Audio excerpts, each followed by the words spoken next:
सुनैना के फ़ोन की घंटी बजती है। सुनैना ने फ़ोन लगाकर कान में लिया। हेलो, हाँ भाभी, मैं आपकी काम वाली सुगंधा बोल रही है। हाँ बोलो सुगंधा। भाभी, मैं आज से 7 दिन के लिए छुट्टी ले रही है क्योंकि मेरे मामा की भांजी की मौसी की बेटा का तबीयत खराब है। अरे सुगंधा, घर पे कैसे चलेगा काम? पर मुझे तो जाना होगा भाभी, आप देख लो। सुनैना सर पे हाथ लेकर बैठ गई। इतने में उसकी देवरानी राधिका आई और कहने लगी, क्या हुआ भाभी? तभी सुनैना ने कहा, अरे हमारी काम वाली छुट्टी पर चली गई 7 दिन के लिए। उसकी सास ने कहा, तो क्या हुआ, तुम दोनों संभाल लो। नहीं नहीं माँ जी, मुझसे नहीं होगा, मैंने कल ही मैनीक्योर पेडिक्योर करवाया है। भाभी, मुझसे भी आप कोई भी ऐसे मन मत बना लेना, मैं भी कोई काम नहीं करूँगी। तो कैसे होगा छोटी, तुम भी नहीं करोगी, मैं भी नहीं करूँगी, तो घर का काम कौन करेगा? आप देख लो, मुझसे नहीं होगा। सुनैना की सास ये देखकर परेशान थी कि ये दोनों आपस में ही लड़ झगड़ रही है और घर का सारा काम पड़ा है। वह कहने लगी, तुम लोग चुप हो जाओ, मैं कर लूँगी घर का काम।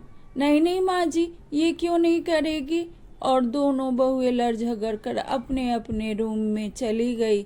सुनैना की सास वसुंधरा ने सोचा, ये दोनों तो लड़ झगड़ के चली गई, रसोई में इतना सारा जूठा बर्तन है, अब कैसे धोऊंगी? तभी उसका बेटा आया, कहा, माँ झगड़ने दो इन दोनों को, तुम्हें रसोई में जाने की कोई ज़रूरत नहीं है। पर बेटा कैसे हो गए? नहीं माँ, तुम्हारे पैर में दर्द रहता है, तुम कैसे खड़ी रहोगी? तभी छोटा बेटा आया और कहने लगा, हाँ माँ, भैया ठीक कह रहे हैं, तुम्हें रसोई में जाने की कोई ज़रूरत नहीं है। जिसको मन होगा, भूख लगेगी तो जाकर अपना काम करके आएगी। और वह दोनों भाई कहने लगा, भैया चाय पियेंगे? तभी उसके बड़े भाई ने कहा, हाँ छोटे। तो दोनों मिलकर जाकर किचन में चाय बनाने के लिए राजी होता है और जाके एक बर्तन साफ करके दोनों भाई अपने लिए और अपनी माँ के लिए चाय बनाता है। उसकी माँ सोचने लगी, हे भगवान, ये दोनों भाई जब तक घर में है मुझे तो काम नहीं करने देगा। वह दोनों भाई चाय बना के आया, माँ से कहने लगा, तुम कोई काम मत करना माँ, इन दोनों को जो करना है करे, तुम्हें घुटने में दर्द रहता है। और यह कहकर दोनों भाई अपने काम पर चला गया।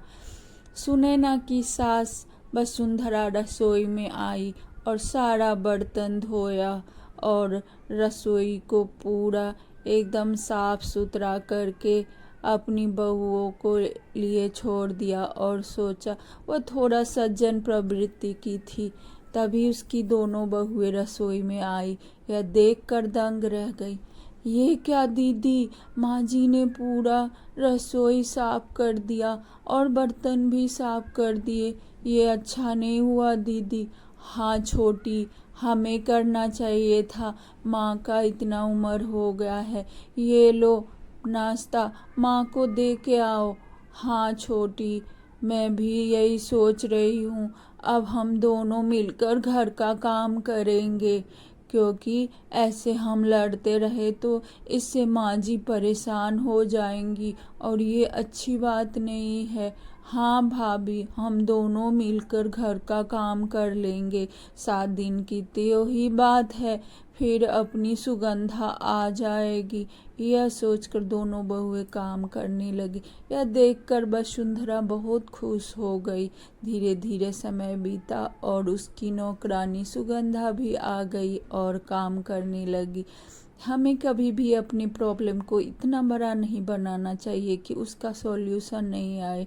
कोई ना कोई सॉल्यूशन ज़रूर आ जाता है और सब